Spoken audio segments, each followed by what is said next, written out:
Bismillahirrahmanirrahim. Assalamualaikum warahmatullahi wabarakatuh. Bismillahilladzi la yadurru ma'asmihi syai'un fil ardi wala fis sama' wa huwas sami'ul alim. Bismillahilladzi la yadurru ma'asmihi syai'un fil ardi wala fis sama' wa huwas sami'ul alim. Bismillahilladzi la yadurru ma'asmihi syai'un fil ardi wala fis sama' wa huwas sami'ul alim.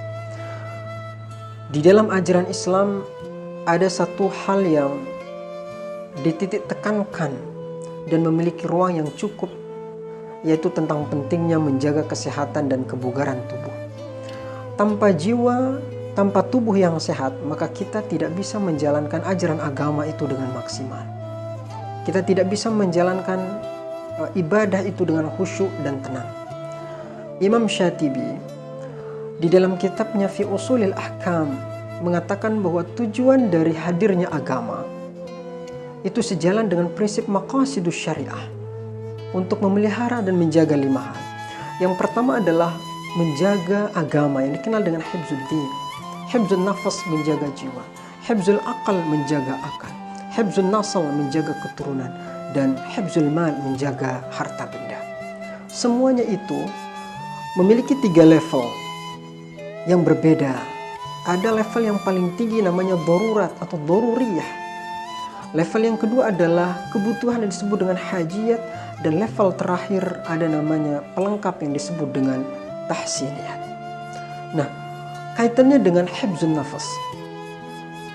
Bagaimana cara kita menjaga jiwa kita? Kali ini saya akan bahas tentang hifzun nafas, memelihara jiwa, nafas, kehidupan kita.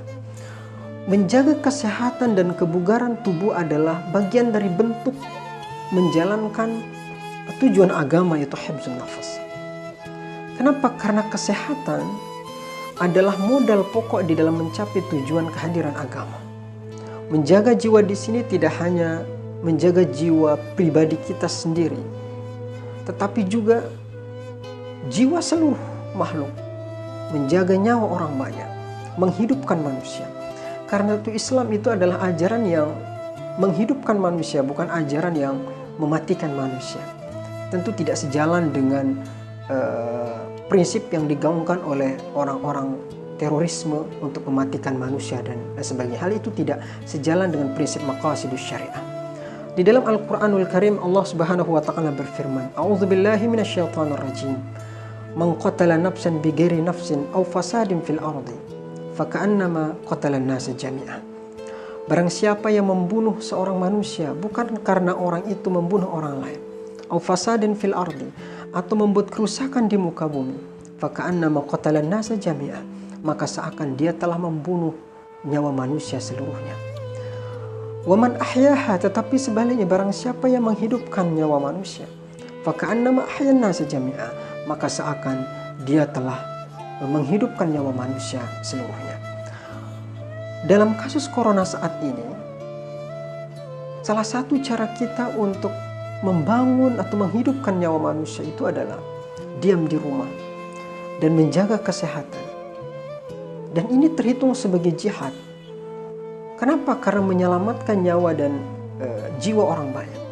Tetapi sebaliknya, kalau kita keluyuran, keluar dan tidak mengindahkan peraturan-peraturan yang telah dibuat oleh pemerintah dan fatwa dari fatwa-fatwa para ulama, di tengah virus yang melanda semua negara saat ini, tentu kita ketahui bahwa virus ini apalagi tidak mengenal tidak pandang bulu, ras, agama, suku, kaya, miskin, tua, muda, terkenal, tidak terkenal, bisa jadi terkena. Dan apabila kita tidak mengindahkan hal itu, berarti sama halnya dengan kita membunuh seluruh manusia. Bagaimana misalnya kalau kita keluar, kemudian ia tertular dari kita, kemudian dia pulang bertemu dengan istri dan anaknya, kemudian anaknya pun ikut tertular, istrinya pun ikut tertular hingga sakit dan terbunuh. Betapa besar dosa yang kita pikul dan pertanggungjawaban kita di hadapan Allah Subhanahu wa taala. Yang berarti kita tidak mengindahkan dari tujuan dari kehadiran agama itu sendiri. Menjaga kesehatan dan kebugaran secara bersama-sama saat ini dalam kondisi virus corona adalah bentuk amal saleh yang sangat besar pahalanya di hadapan Allah Subhanahu wa taala. Karena menyangkut hajat orang banyak. Disinilah diuji nilai keimanan dan keagamaan kita. Apakah keimanan kita itu hanya untuk urusan pribadi semata? Atau nilai keimanan dan keagamaan kita itu menjadi nilai nyata di dalam kehidupan sehari-hari? Apakah kita acuh tak acuh dengan urusan orang lain, tidak peduli orang itu mau mati apa tidak, mau sakit apa tidak? Na'udzubillah min zalik. Karena itu kemudian himbauan pemerintah di tengah wabah yang terjadi saat ini untuk diam di rumah, ibadah di rumah, kerja di rumah adalah wajib untuk kita taati bersama.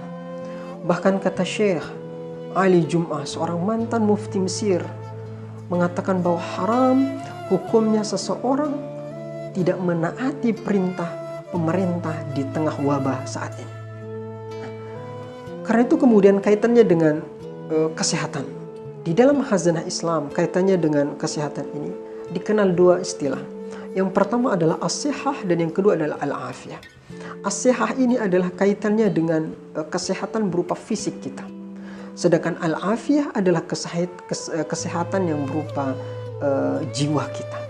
Dua-duanya adalah hal yang harus dijaga. Di dalam Islam dilarang kita menyakiti diri kita sendiri. Di dalam Islam dilarang untuk kita bunuh diri. Di Islam juga kita dilarang untuk mengatakan ini tubuh saya mau mati apa tidak, saya mau ngapain apa tidak peduli. Ini dilarang di dalam ajaran agama, karena di dalam Al-Quran mengatakan wala tulqu biaidikum ila tahlukah wa ahsin. Dan janganlah kamu membinasakan dirimu, tetapi perbaikilah atau berbuat baik tentang dirimu. Bagaimana cara kita menjaga kesehatan kita? Yang pertama, cara menjaga kesehatan berupa as-sihah, yaitu berupa fisik kita. Ada 3 cara kurang lebih. Yang pertama adalah menjaga taharah. Taharah artinya kesucian seluruh dan sekujur tubuh kita. Tempat tinggal, pakaian kita. Ulama seperti Al-Imam As-Suyuti dan juga Abdul Hamid Al-Qudat menyatakan di dalam Islam menjaga kebersihan dan kesucian itu adalah bagian dari qurbat. Bagian dari ta'abbudi yang merupakan kewajiban. Kenapa? Karena kita tidak bisa sholat tanpa bersuci. Tidak sah sholat seseorang bighairi tahurin, katanya, tanpa bersuci. Di dalam redaksi yang lain dikatakan at-tahuru syatrul iman. Suci itu adalah sebagian dari keimanan. Cara yang kedua adalah menjaga pola makan kita. Diajarkan di dalam Al-Quran makan makanan yang halal, halalan thayyibah, halal dan baik. Halal di sini meliputi 2 hal. Halal dari segi zatnya, dan yang kedua adalah halal dari cara mendapatkannya. Kemudian selanjutnya adalah dengan berolahraga. Di dalam hadis dikatakan Nabi Shallallahu Alaihi Wasallam selalu memerintahkan umatnya, pengikutnya untuk menjaga kesehatan tubuhnya dengan cara memanah, dengan cara berenang, dengan cara berlari dan lain sebagainya. Karena disebutkan di dalam hadis, al-mu'minul qawiyyu, mu'min yang kuat itu, wa habbu ilallah, lebih dicintai Allah minal mu'minul dha'if, daripada mu'min yang lemah. Kemudian selanjutnya, selain dari kita memperhatikan kesehatan dari aspek fisik lahiriah kita, ada juga yang tak kalah penting untuk kita jaga sebagai bentuk upaya hifdzun nafas, adalah al-afiyah, menjaga jiwa kita. Kalau di dalam fisik kita membutuhkan nutrisi berupa makanan yang sehat, olahraga yang baik, di jiwa kita juga membutuhkan nutrisi untuk menghidupkan supaya jiwa kita itu memiliki ketenangan dan semangat. Di dalam ajaran agama kita diajarkan dengan beberapa cara. Pertama adalah beribadah kepada Allah. Semakin banyak orang itu ibadah, semakin terasa jiwanya. Karena itu kemudian orang yang rajin beribadah, taqarrub ilallah, mendekatkan diri kepada Allah, maka orang itu akan memiliki kesehatan yang baik. Yang kedua adalah berzikir, yaitu mengingat Allah. Hal ini diajarkan di dalam Al-Quran, ala bidzikrillahi tatma'innul qulub. Kalau ingin tenang itu maka berzikir kepada Allah. Ketenangan saat ini adalah nilai yang paling mahal, yang paling banyak dicari oleh umat manusia. Dengan berbagai cara, baik dengan cara yang dihalalkan maupun yang diharamkan, mereka tempuh untuk bisa hidup tenang, untuk bisa tidur dengan nyenyak. Dan di dalam ajaran agama kita diajarkan salah satu cara kita tenang itu adalah dengan berzikir kepada Allah. Dengan kita berzikir kepada Allah akan melahirkan ketenangan, dan ketenangan ini akan memancarkan optimisme, ketenangan, dan aura positif di dalam kehidupan kita sehari-hari.